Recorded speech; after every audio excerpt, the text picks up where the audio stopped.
പെണ്ണ്. വരുണാണെങ്കിൽ തലവഴി പുതച്ചു കിടന്നിരുന്ന ബ്ലാങ്കറ്റ് പതിയെടുത്ത് മാറ്റി ക്ലോക്കിലേക്ക് നോക്കി. ഈശോയെ, മണി 8 ഇന്നും ലേറ്റ് ആവുമോ? അവൻ ഒന്നുകൂടെ ക്ലോക്കിലേക്കും പിന്നെ ഫോണിലേക്കും നോക്കി. മക്കളെ വരുൺകുട്ട, എന്നും കാലത്ത് എണീറ്റാൽ ആദ്യം പ്രാർത്ഥിക്കണം, പിന്നെ ഓഫീസിലേക്ക് ഇറങ്ങും മുൻപ് പ്രാർത്ഥിച്ചോണം. അമ്മമ്മച്ചി തന്നോട് പറഞ്ഞ ആ ഒരൊറ്റ കാര്യമാണിത്. അതുകൊണ്ട് 8 മണിക്ക് ഭക്തിഗാനമൊക്കെ സെറ്റ് ചെയ്ത് വെച്ചതാണ് ഫോണിൽ. ബ്രേക്ക്ഫാസ്റ്റും പ്രാർത്ഥനയും കഴിഞ്ഞ് 8:20 കൂടിയാണ് താൻ ജോലിക്ക് ഇറങ്ങുന്നത്. ഇന്നതേ മണി ഇപ്പം തന്നെ 8.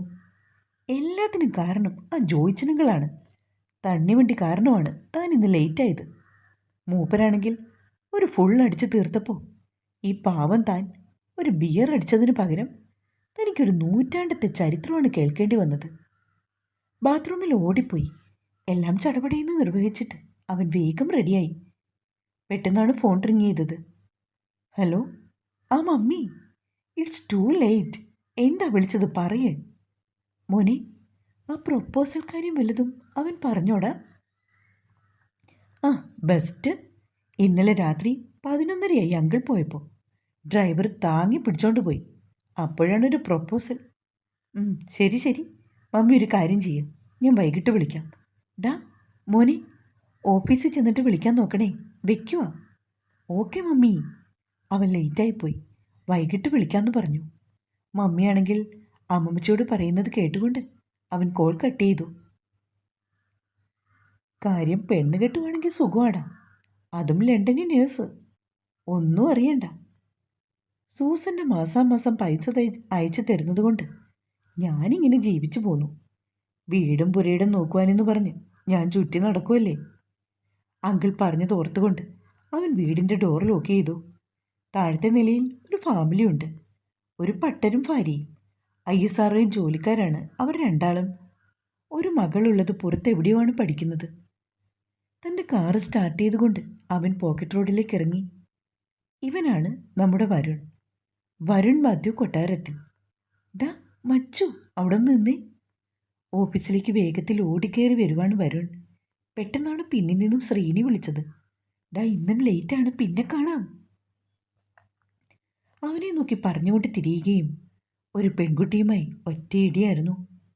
ആ പെൺകുട്ടിയുടെ കയ്യിലിരുന്ന ഫയലിൽ നിന്നും 2-3 പേപ്പറുകൾ പറന്നു തൊഴിച്ചാൽ വലിയ പ്രോബ്ലം ഒന്നും സംഭവിച്ചില്ല. ഓ സോറി പെങ്ങളെ, മനഃപൂർവ്വമല്ലാട്ടോ. നെറ്റി തിരുമ്മിക്കൊണ്ട് അവൻ അവളെ നോക്കി. കരിമഷി പടർന്ന കണ്ണുകളും നീണ്ട നാസികയും നെറ്റിയിലെ ചന്ദനക്കുറിയും.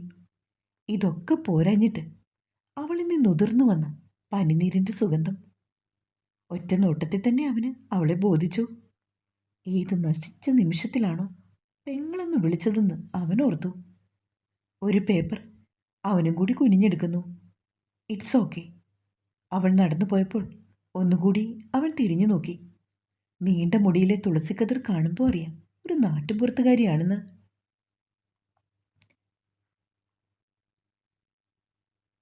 Hi bro, good morning. പിന്നിൽ നിന്ന് അങ്ങനെ ഒരു ശബ്ദം അവൻ കേട്ടു. ശാലിനീപ്പനാണ്, മൂവാറ്റുപുഴക്കാരി, നല്ല അസല് നസ്രാണി പെണ്ണ്.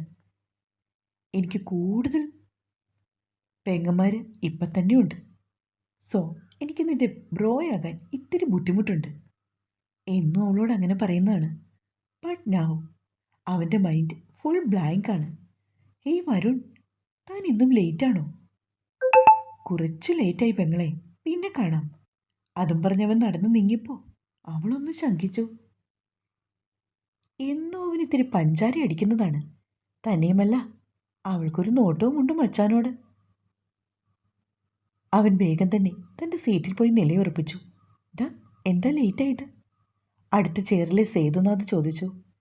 ഇന്നലെ എൻ്റെ അങ്കിള് വന്നിട്ടുണ്ടായിരുന്നു, ചെറുതായിട്ടൊന്ന് കൂടി. സോ ഓ ലക്കി മാൻ.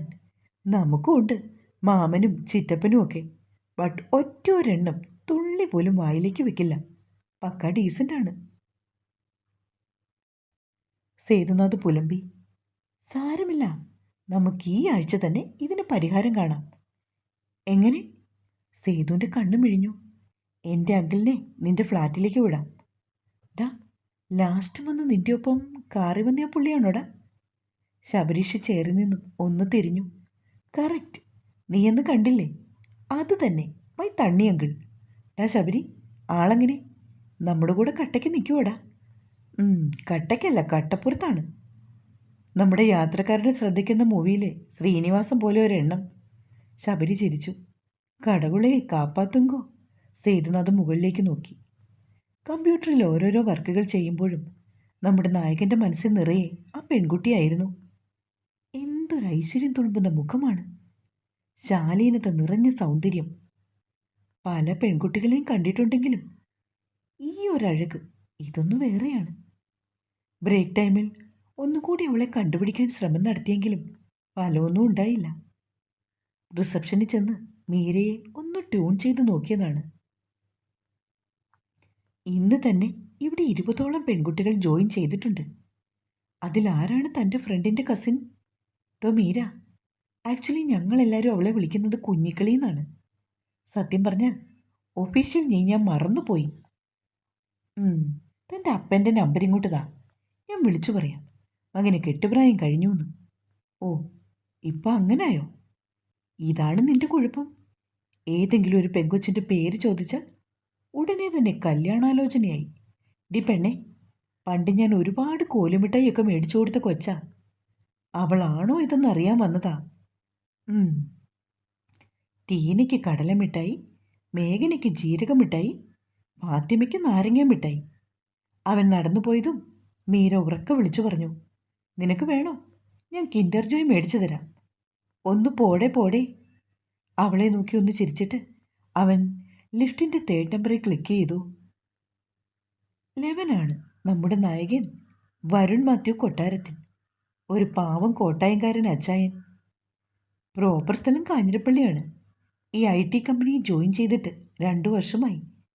MTech കഴിഞ്ഞ് ക്യാമ്പസ് റിക്രൂട്ട്മെൻറ്റ് വഴി കിട്ടിയ ജോബാണ് ആൾക്ക്. എല്ലാവർക്കും ഏറെ പ്രിയപ്പെട്ടവനാണ് വരുൺ. കോട്ടയംകാരുടെ നിഷ്കളങ്കമായി വർത്താനം കേൾക്കാൻ നല്ല രസമാണെന്ന് പെൺപിള്ളേരൊക്കെ അവനോട് ഇടയ്ക്കിടയ്ക്ക് പറയാറുണ്ട്. ഉച്ചയ്ക്ക് ഊണ് കഴിക്കാൻ ക്യാൻറ്റീനിൽ പോയപ്പോഴും വരുണിൻ്റെ കണ്ണുകൾ എവിടേക്കോ പാറി നടന്നു. കാലത്തെ താൻ കണ്ട ആ പെണ്ണ് അവൾ എവിടെ മറിഞ്ഞോ ആവോ? നല്ല ചന്തമുള്ളൊരു മൊഞ്ചത്തിയായിരുന്നു. നീ ആകെ ഗ്ലൂമിയായിട്ടിരിക്കുന്നല്ലോ. What happen? ശബരീഷ് അവനെ നോക്കി. ഏയ്, ഒന്നുമില്ലടാ, ഒരു തലവേദന പോലെ. എന്തുവാടെ, ഹോസ്പിറ്റലിൽ പോണോ? അതിൻ്റെ ആവശ്യമൊന്നുമില്ല. ശാസ്ത മെഡിക്കൽസിൽ നിന്ന് ഒരു ടാബ്ലറ്റ് മേടിച്ചാൽ അത് റെഡിയാകും. ശബരീഷുമായിട്ട് നടന്നു പോയപ്പോൾ കോറിഡോറിലൂടെ ഒരു പെൺകുട്ടി നടന്നു വരുന്നുണ്ട്. അവളുടെ മുടിയിൽ ഒരു വാടിയ തുളസിക്കതിരുണ്ടായിരുന്നു. കർത്താവേ, ഇതവളാണോ? വരുണിൻ്റെ നടത്തത്തിൻ്റെ വേഗത കൂട്ടി.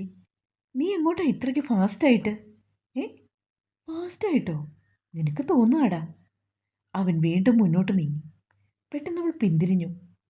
ശേ, കഷ്ടം, ഇതവളല്ല. അവൻ മനസ്സിൽ പെറുപെറുത്തു. അത് മറ്റേതോ ഒരു പെൺകുട്ടിയായിരുന്നു. എന്താ, എന്തെങ്കിലും പറഞ്ഞോ നീ? ഇല്ലടാ, നിനക്ക് തോന്നിയതാവും, വാ. വരുണും ശബരീഷും നടന്നു നീങ്ങി. എന്നാലും നിന്നെ ഞാൻ കണ്ടുപിടിക്കും മോളെ, ഉറപ്പ്. അവൻ പോക്കറ്റിൽ നിന്നും ഒരു കോയിനെടുത്ത് മുകളിലേക്ക് ഉയർത്തി. മാതാവേ, സത്യാണോ? ഉറപ്പിക്കാമോ? അവൻ തൻ്റെ കൈവെള്ളയിലേക്ക് നോക്കി പെറുപുറത്തുകൊണ്ട് ചേറിൽ വന്നിരുന്നു. വൈകുന്നേരം 4 മണി കഴിഞ്ഞപ്പോൾ തുടങ്ങിയ മഴയാണ്. ഓർക്കാപ്പുറത്തായതുകൊണ്ട് എല്ലാവരും പെട്ടു നിൽക്കുകയാണ്. ആ, ടീന, ലിഫ്റ്റ് വേണോ? തൻ്റെ നാട്ടുകാരിയായ ടീനയെ കണ്ടതും വരുൺ അവളുടെ അടുത്തേക്ക് വന്നു. ഡാ വരുൺ, നിന്റെ കൂടെ വേറെ ആരെങ്കിലും ഉണ്ടോ? ഇല്ലടി, ഞാൻ ഒറ്റയ്ക്കേ ഉള്ളൂ. നീ വരുന്നോ? നമുക്ക് പാട്ടും പാടി പോകാം. ഏത് പാട്ടാണ് പാടേണ്ടതെന്ന് ഞാൻ പറയാം. അതിനു മുമ്പ് 1 മിനിറ്റ്. അവൾ പിന്തിരിഞ്ഞോടി. ഡി, ഞാൻ കാർ എടുത്തിട്ട് വരാം, നീ എങ്ങോട്ട് വന്നേക്ക്, അവൻ വിളിച്ചു പറഞ്ഞു. Okay, done. ടീനയുടെ ഒപ്പം മറ്റൊരു പെൺകുട്ടി കൂടി അവളുടെ കുടക്കീഴിൽ അകലെ നിന്ന് നടന്നു വരുന്നുണ്ട്. ഇതേതാണ് ഈ കുരിശ്? അവളോട് സൊറ പറഞ്ഞ് പോകാന്നോർത്ത് വന്നതാണ്. അല്പം ഗൗരവത്തിൽ മുൻപോട്ട് നോക്കി. അവൻ ഡ്രൈവിംഗ് സീറ്റിൽ ഇരിക്കുകയാണ്. നന്ദന, ഇയാൾ ധൈര്യമായിട്ട് കയറിക്കോളൂ, ഇവനത്ര ഭീകരജീവിയൊന്നുമല്ല. ടീന കാറിൻ്റെ ഡോർ തുറന്നു കൊടുത്തു. വരുൺ, ഈ കുട്ടിയുടെ നാട് പാലക്കാട് മുണ്ടൂര്. ഇന്ന് ജോയിൻ ചെയ്തേ ഉള്ളൂ. പേര് നന്ദന. അവൻ അലക്ഷ്യമായി ഒന്ന് മൂളിയതല്ലാതെ അവളെ നോക്കുക പോലും ചെയ്തില്ല. ടീന അവളോട് എന്തൊക്കെയോ സംസാരിക്കുന്നുണ്ട്. ഇടയ്ക്ക് ടീനയുടെ ഫോൺ ശബ്ദിച്ചു. ഹലോ മമ്മ. ഓ ഗോഡ്, എപ്പോ? സീരിയസ് ആണോ? എങ്കിൽ ഞാൻ ഇപ്പം തന്നെ അങ്ങോട്ട് വരാം. അവൾ ഫോൺ കട്ട് ചെയ്തു. എന്താടി? ഡാ, എന്നെ നീ ആ KSRTC സ്റ്റാൻഡിൽ ഒന്ന് ഡ്രോപ്പ് ചെയ്തേക്ക്. വല്യമ്മച്ചിക്ക് അല്പം സീരിയസ് ആണ്. അച്ഛൻ വന്ന് കൂതാശയൊക്കെ കൊടുത്തു. മമ്മിയാ വിളിച്ചത്. രണ്ടിലൊന്ന് അറിഞ്ഞിട്ട് പോയാൽ പോരേടി. ഒന്ന് പോടെ കോപ്പേ. നീ എന്നെ വേഗം ബസ് സ്റ്റാൻഡിൽ കൊണ്ടുപോയി വിട്. അതും പറഞ്ഞുകൊണ്ട് അവൾ അവൻ്റെ തലക്കിട്ടൊന്ന് തോണ്ടി. ടീന, അപ്പോൾ ഞാൻ? ഡോൺ വറീഡാ, നിന്നെ ഇവൻ ഹോസ്റ്റലിൽ ഇറക്കും. എന്നെ ഇടയ്ക്കെല്ലാം ഇവൻ അവിടെ കൊണ്ട് വിടുന്നതാണ് എന്ന് പറഞ്ഞുകൊണ്ടവൾ കാറിൽ നിന്നിറങ്ങി. ബട്ട് ടീന, അത്രയ്ക്ക് പേടിയാണെങ്കിൽ ഇയാൾ ഓട്ടോ പിടിച്ച് പോയിക്കോളൂ എന്നു പറഞ്ഞുകൊണ്ട് തിരിഞ്ഞു നോക്കിയതും അവൻ്റെ കണ്ണുകളിൽ ഒരു സ്പാർക്കായിരുന്നു. എൻ്റെ ഈശോയെ, ആരിത്? ഇവളെയാണോ താൻ ഇത്ര നേരം തിരിഞ്ഞത്? നിനക്ക് പേടിയോ? ഇതിനാണ് മുത്തേ, ഈ ചേട്ടൻ കൂടെയില്ലേ എന്ന് പറയണമെന്ന് അവൻ ആഗ്രഹമുണ്ടായിരുന്നു. ഓക്കേടാ, bye, I will call you back എന്ന് പറഞ്ഞുകൊണ്ട് ടീന നടന്നുപോയി. വരുണിൻ്റെ മനസ്സിൽ ഒന്നല്ല, 1000 ലഡു പൊട്ട്. ഒരു മൂളിപ്പാട്ടും പാടിക്കൊണ്ട് അവൻ വണ്ടി മുന്നോട്ടെടുത്തു. ട്രാഫിക് ആണെന്ന് പറഞ്ഞുകൊണ്ട് അവൻ വേറെ കുറേ ഊടുവഴി കൂടിയാണ് പോയത്. പാവം നന്ദനിക്കാണെങ്കിൽ ആദ്യമായിട്ടായതുകൊണ്ട് വഴിയും അറിയില്ല. ഇയാൾക്ക് എൻ്റെ കൂടെ വരാൻ എന്താണ് ഇത്ര പേടി? തൻ്റെ ഭാവം കണ്ടാൽ തോന്നും ഞാൻ വല്ല വീരനുമാണെന്ന്.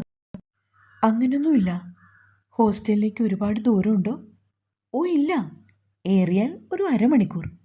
ഒരു കള്ളച്ചിരി ചുണ്ടിൽ മറച്ചു വെച്ചുകൊണ്ട് അവൻ പറഞ്ഞു. അപ്പോഴേക്കും മഴ ശക്തി ആർജിച്ചു. ചെറിയ വാഹനങ്ങളെല്ലാം വഴിയോരത്ത് നിർത്തിയിട്ടിരിക്കുകയാണ്. മഴ ഇത്തിരി കുറഞ്ഞിട്ട് പോകാം. അവനും വണ്ടി ഓഫ് ചെയ്തു. നന്ദനയെ വെറുക്കാൻ തുടങ്ങി. പെട്ടെന്ന് അവൻ കാറിൽ നിന്നിറങ്ങി ബാക്ക് ഡോർ വലിച്ചു തുറന്ന് അവളുടെ അടുത്തേക്ക് കയറിയിരുന്നു. തുടരും. ഈ കഥ നിങ്ങൾ മുന്നേ കേട്ട കഥയായിരിക്കും. ഞാൻ കുറേ വർഷങ്ങൾക്ക് മുന്നേ എഴുതിയതാണേ. നേരത്തെ കേൾക്കാത്തവർ വീണ്ടും കേട്ടോളൂ കേട്ടോ. സ്നേഹത്തോടെ മിത്രവിന്ദ.